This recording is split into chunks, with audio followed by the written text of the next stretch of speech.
Hey LEGO fans, welcome back to the channel. Now it's been so cold in the upper Midwest that not only did the heater break, but my assistant went on vacation. And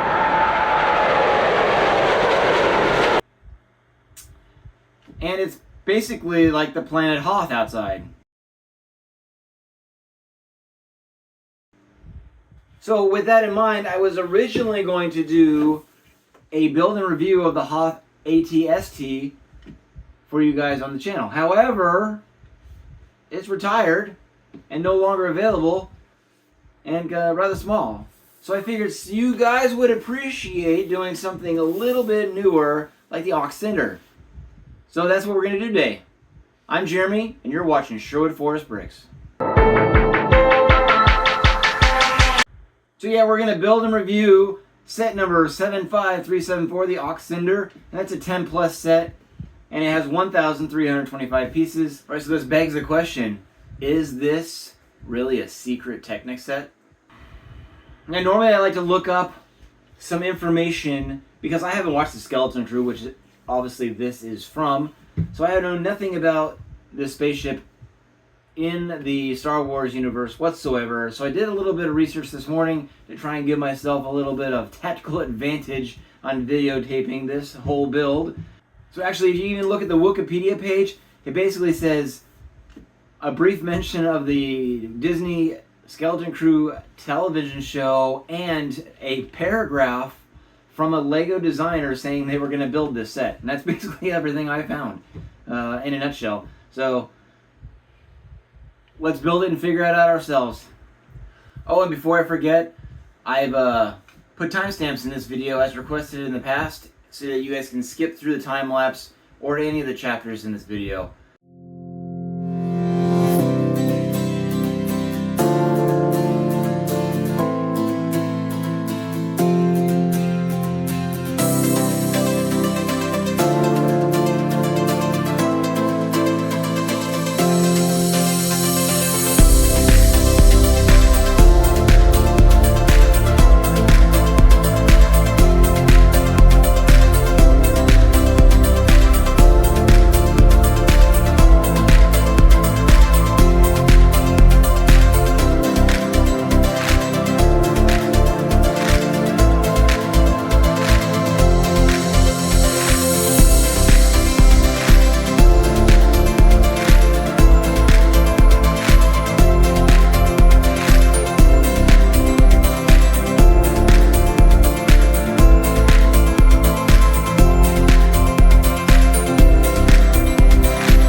that's the Onyx Cinder. If you've made it this far in the video, go ahead and scroll on down and give us a like. As mentioned before, this comes from the television show The Skeleton Crew, which happens to take place 9 years after the Battle of Yavin, along with The Mandalorian, Ahsoka, and I believe the Book of Boba Fett as well. Anyways, like I said before, I couldn't find much on it, so that's it. It comes with 5 minifigures, a full-size one, which I assume is the character played by Jude Law, and I have no idea his name because I haven't watched the show yet. And then 4 smaller minifigures, which I assume are the 4 children that stow away on the ship at the beginning of the series. All in all, I thought it was a pretty fun build, and I was really enjoying all the attention to detail, and they really spent a lot of time making sure they used the 1x2 plate modified or the 1x8 plate modified with the rail to hide the seams between the angle transitions. So I thought that was very well done. However, I was a little disappointed when I got to the cockpit because it's just, I mean, it's nothing. There's nothing really to the cockpit. There's not even really windows. So, and I imagine they did that because, as I understand it, this ship has a lot of armor on it, so glass probably wouldn't be a super thing. And then bulletproof glass, or I don't know, laser-proof glass or ballistic glass, whatever they use in the Star Wars universe, it's probably hard to duplicate in LEGO. And then overall, that's when I got the impression that this is very condensed in size than what the actual realistic model in the TV show is, and to make that the parameters all match, they had to really shrink down the cockpit size. So, I mean, it was a pretty good detailed set, like I said, but I kind of wish it was a little bit bigger. Now, I don't presume that LEGO will make a UCS version of this like they did for Razor Crest, because I feel like the UCS version of that didn't sell well, and it didn't. So I don't foresee them doing a UCS set of this particular ship. However, it is the only set from the Skeleton Crew as of present, and I don't know what 2025 has in store for us as far as LEGO sets go. But right now, this is the only one from the Skeleton Crew, and I think they did a pretty decent job.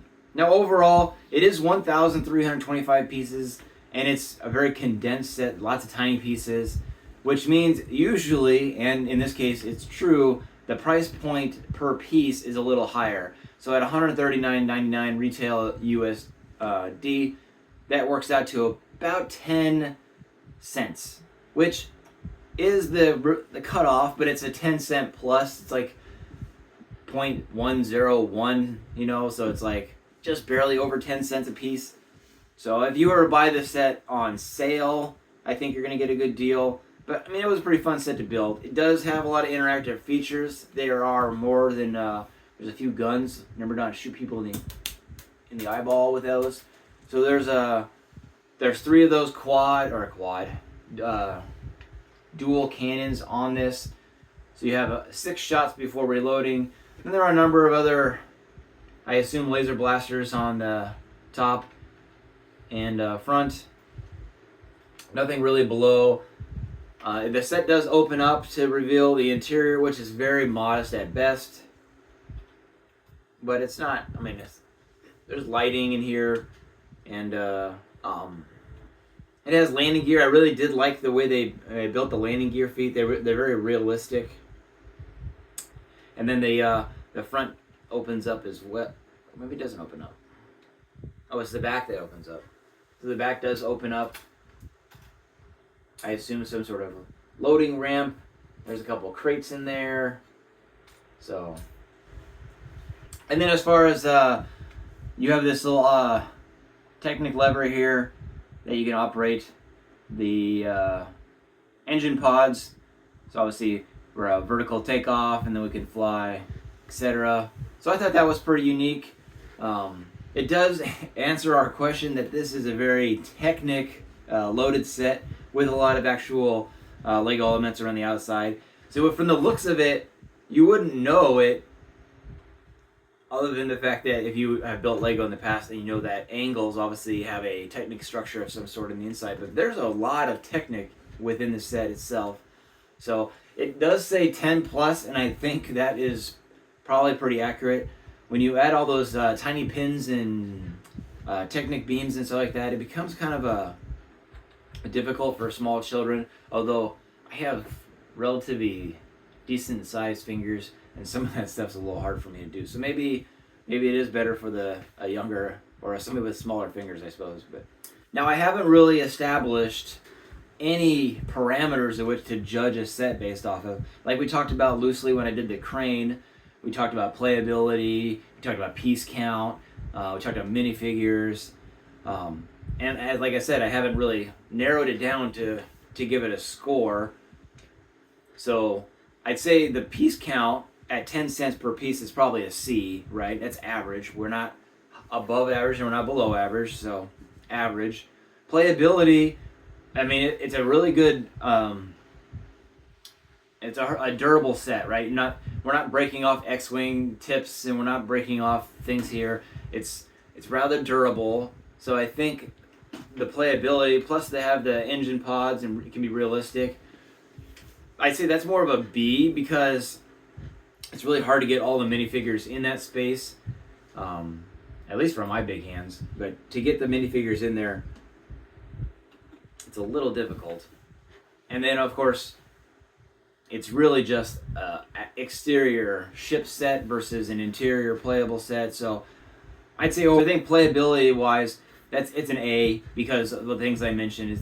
It is rather small in nature, so it's easy to handle, it's easy to store, it's very durable. You can play with the minifigures in the set, you just can't really play with them in the set. Like you can put them in there, but you can't really play with them in there. So I think overall we're talking about an A minus. And then as far as minifigures go, obviously it comes with 5 minifigures, which for a $139 set, you're talking about usually a minifigure per $25. I mean, it's just over that cap. But we do get 5 unique minifigures that exist only in this set. So, I mean, to me that's an A plus because you get 5, they're all unique, and they only exist within this set. So if you were a minifig collector, the only way you're going to get this set or get these minifigures is from this set or some of the parts out this set. And then as far as build goes, as far as details and such, there was minor greebling on the surfaces, and I appreciated the Lego's ability or effort to that. However, like I said, I think it was a little small. If it had been just a little bit bigger, you could have got a little more details, but that's going to shoot that price point way high. So I'd say as far as that goes, realism and build quality, we're probably still at that B plus. So overall, I think this is a solid B set. Would I rush out to buy this if I was an investor? No. As a collector, I think it's a great collector piece because any of the sets that have the ability to land and display well landed, in my opinion, are above and beyond something like the Naboo Starfighter, where it kind of sits on the ground, but in reality, within the TV series or in the movies, they never actually sit on the ground. Whereas this, it clearly has landing pads. It is clearly designed to sit on the ground. So I think that's great. The set did have a quite extensive manual, and I presume that is largely because of the amount of Technic within it, because they only really do 2 pieces or 3 pieces per step. So we're talking, what is this? 271 pages of steps. And I did end up with a defective book. Well, not really defective. This page was folded over before it went through the cut process. I have never seen that before in my life, but it doesn't really affect it whatsoever. And again, I want to apologize for not getting a video out last week. It was super cold. It is coming this next week. We're going to have a very cold snap up here in the upper Midwest, so hopefully I'll get some more content out for you. That city excavator most likely will be built and reviewed and added to our city. And I might do a couple other ones, but I haven't figured out what those are yet, so you'll have to stay tuned. Alright, well, that's all I have for you today. If you've liked this video and you want to continue seeing our content, we invite you to subscribe down below. Do you have this set? Is this something you're considering buying? Give us a comment down below. Let us know how you feel about this set. All right, well, thanks for watching. As always, happy building. And if you're interested in a sorting video, I have this one up here. Take care, everyone, and happy building.